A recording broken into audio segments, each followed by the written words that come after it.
আপনারা ঘটনা বললে অন্যদিকে চলে যাবে। আপনারা মুসা আলাইহিস সালাতু ওয়াস সালামের সাথে হযরত খিজির আলাইহিস সালাতু ওয়াস সালামের একটা সামুদ্রিক সফরের কথা জানেন। এই সামুদ্রিক সফরের মধ্যে তিনি খিজির আলাইহিস সালাতু ওয়াস সালামের কাছে গেছেন তার থেকে ইলম শিখতে। কি শিখতে? ইলম শিখতে। আল্লাহর কাছে জিজ্ঞাসা করছেন যে আমার চাইতে এই জামানায় আর কোন জ্ঞানী আছে কিনা। আল্লাহ তাআলা তখন দেখায় দিয়েছেন যে অমুক জায়গায় যাও, অমুক অংশে যাও, সমুদ্রের নিচে অমুক জায়গায় তোমার চাইতেও বেশি জ্ঞানওয়ালা আমার একজন বান্দা আছে। বলেন না সুবহানাল্লাহ।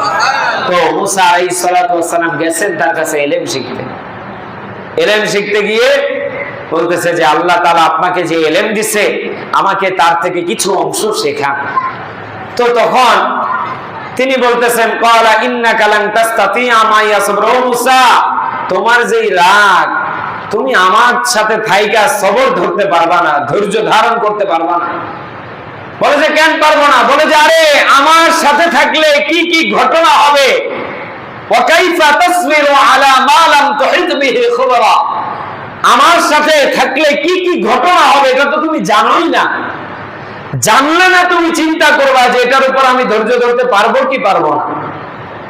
তো তারপর মুসা আলাইহিস সালাতু ওয়াস সালাম নাছর বান্দা যে না ইনশাআল্লাহু সাবিরা ওয়ালা আসিলাকা আমরা, আমি আমাকে ধৈর্যশীল হিসাবে পাবেন, আমি আপনার কোনো কথা অমান্য করব না।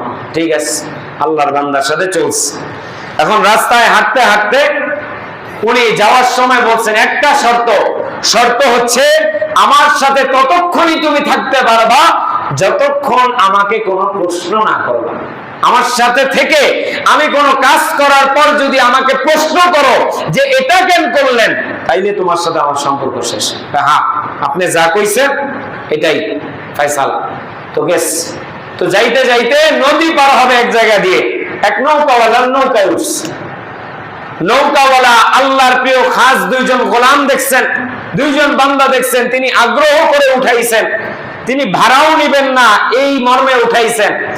তো উঠানোর পরে নদী পার করে দিছে, ওই বেচারা ভাড়াও নেয় নাই। তো নদী পার করে দেওয়ার পরে খিজির আলাইহিস সালাতু ওয়াস সালাম নৌকা থেকে নামার সময় তিনি ওই নৌকাটা এক জায়গা দিয়ে ফুটা করে দিছেন। এক জায়গা দিয়ে কি করে দিছেন? ফুটা করে দিছেন। ওই যে বললাম মুসা আলাইহিস সালাম অন্যায় সহ্য করতে পারেন না, এই জায়গায় ওয়াদা দিছেন তিনি কোনো কথা বলবেন না, তিনি যা বলবেন তাই শুনবেন। তারপরে এই বেচারা মানে আমাদেরকে নৌকা পার করে দিল, টাকাও নিল না, আপনি তারই বিপদে ফেলাই দিলেন, কেন করলেন এটা? তিনি রেগে গেছেন, এটা কোনো কাজ করলেন মিয়া, আপনারা ভাবছিলাম ভালো মানুষ, আপনি তো খারাপ মানুষ, এটা কোনো কাজ করলেন আপনি।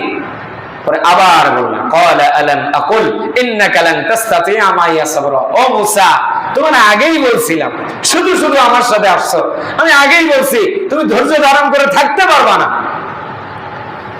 মুসা আলাইহিস সালাতু ওয়াস সালাম আবার মনে পড়ে গেছে, হায় হায় আমি এটা কি করলাম, আমার শর্তই তো ছিল প্রশ্ন করা যাবে না, যাই হোক তিনি আমাকে বলবেন সব।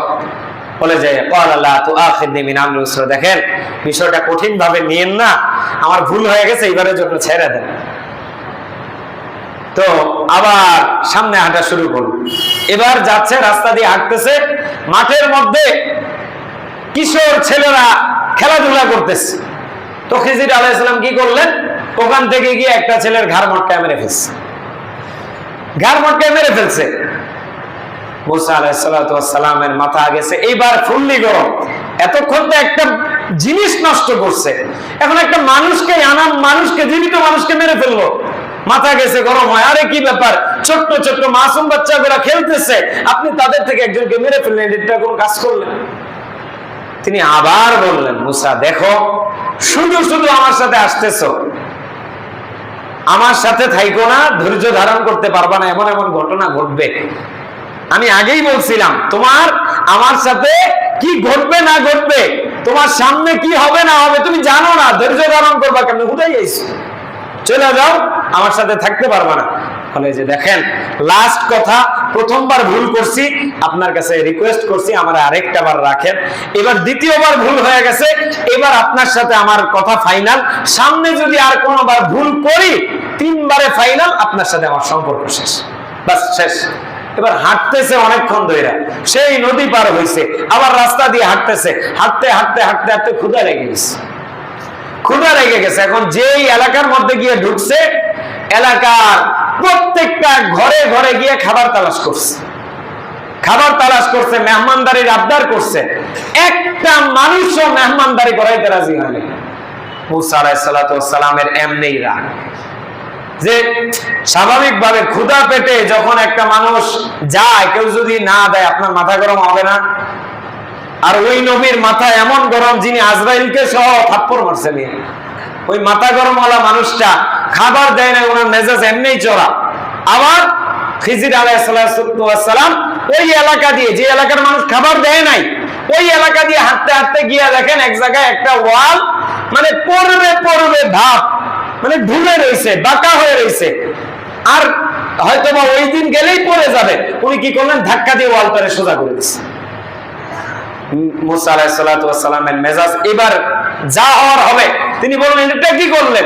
যেই মানুষ আপনাকে খাবার দিল না, আপনি তাদের উপকার করলেন। খিজির আলাইহিস সালাম বললেন, ভাই দেখো, তোমার সাথে আমার পথ চলা এতটুকুই, শেষ। আর তুমি ধৈর্য ধারণ করতে পারবা না।